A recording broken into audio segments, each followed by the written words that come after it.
Des plages de sable infinies, des falaises imposantes, autant de panoramas à couper le souffle que de terrains de jeu.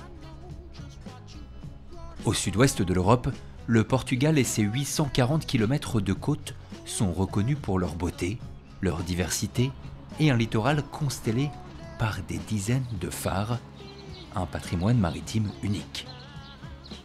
Cabo da Roca est l'un des plus connus.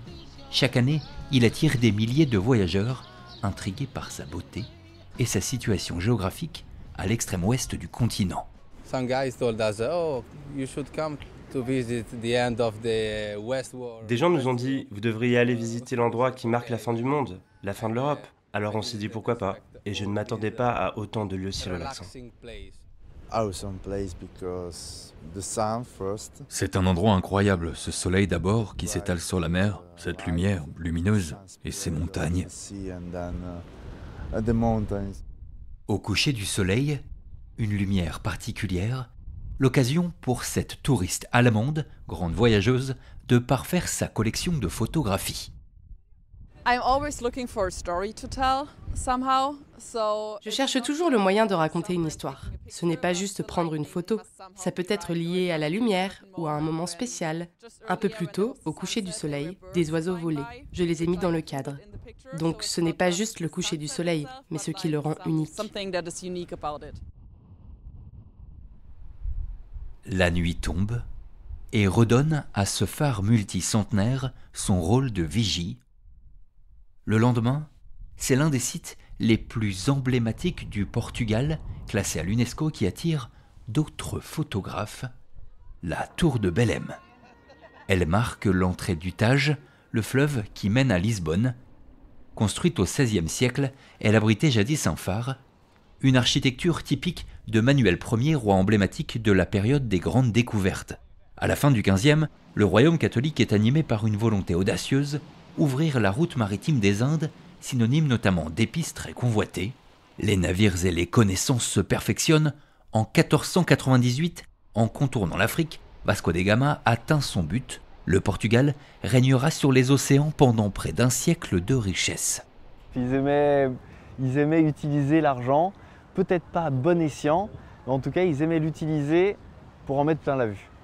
Et pour en mettre plein la vue, là, ça se voit très très finement avec cette tour qui est censée être militaire, qui est taillée, raffinée, dentelée. On a un effort qui n'est pas supposé fait pour un endroit qui est censé être un bastion, un endroit de défense. Et ici, on veut en mettre plein la vue pour essayer de dissuader les personnes simplement en leur disant, en faisant du vrai marketing, c'est un peu un travail d'influenceur.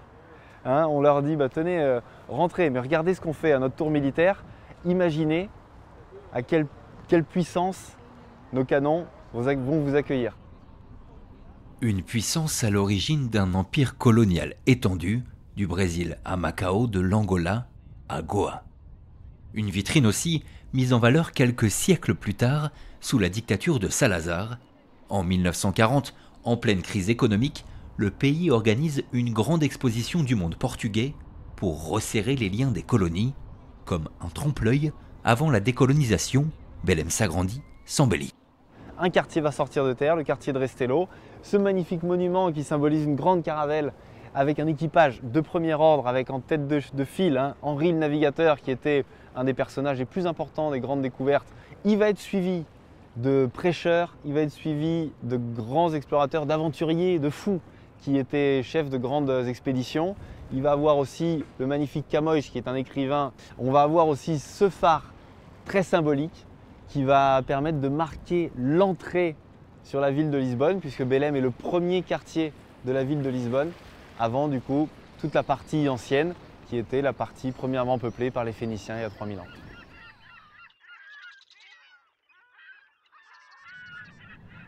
Trois millénaires après les Phéniciens, le littoral portugais, ses villes typiques, ses rias, ses plages, sont l'un des sites touristiques majeurs en Europe et attirent aujourd'hui tout type de voyageurs, certains à la recherche de vagues. Oh, il va y avoir des bombes. Oh là là là là, il va y avoir des bombes. Ce jour-là, à Figueira da Foz, une houle de 2 mètres s'écrase près de la digue pour le plus grand plaisir de ses amis. avant de surfer ce genre de vague, je le fais tout le temps parce que j'ai pas envie de me faire mal. Et je sais que et ouais, les hanches et tout, c'est important.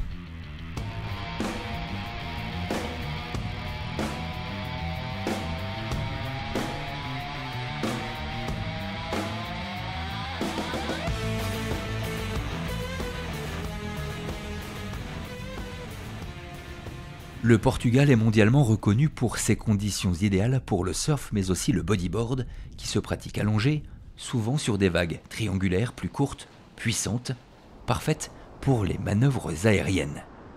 Ces Français sont parmi les meilleurs mondiaux de leur discipline. Maxime Castillo a élu domicile ici, et ce n'est pas un hasard. Ici, on a des zones rocheuses, des criques et des digues. On a une diversité de vagues qui est incroyable. Ça nous permet de surfer vraiment des vagues très différentes quasiment tous les jours, selon les orientations de vent, de houle. On a vraiment une diversité de dingue ici, et c'est assez rare dans une zone assez limitée en fait. Entre Nazaré et Lisbonne, on a énormément de vagues différentes. Grâce à l'océan, toute une industrie des sports de glisse s'est développée au Portugal. João est lui photographe professionnel. Toute l'année, armé de son téléobjectif, il prend des milliers de clichés de vidéos qui finissent souvent sur Internet à faire la promotion des marques et des sportifs. That's nice because the background is beautiful. We can have like the lighthouse. C'est vraiment sympa car l'arrière-plan est très joli. On peut avoir le phare, les pêcheurs. C'est un mélange de culture portugaise et de surf. Et parfois, on a d'énormes bateaux au fond. And sometimes we have also huge boats on the background. C'est plus au sud, à Nazaré, que les meilleurs surfeurs du monde se donnent rendez-vous plusieurs fois par an lors des grosses tempêtes d'hiver qui frappent l'Atlantique pour créer une vague mythique. Sous ce promontoire, cette falaise surplombée d'un phare, viennent s'écraser des monstres hypnotiques, des murailles aquatiques. Sur cette vague énorme, la championne française Justine Dupont et son record féminin. C'est ici aussi qu'a été surfée la plus grande vague du monde, près de 30 mètres, grâce à la topographie de la côte. On a vraiment cet effet du canyon qui est à la sortie du phare. Donc c'est vraiment en fait comme un gros trou dans l'océan, comme une grosse tranchée, qui fait que quand la houle arrive, ça amplifie la taille des vagues et ça forme surtout des vagues en triangle qui permettent de pouvoir arriver d'un côté ou de l'autre et de pouvoir surfer des vagues magnifiques ici, que ce soit des vagues de 1 mètre jusqu'à 30 mètres.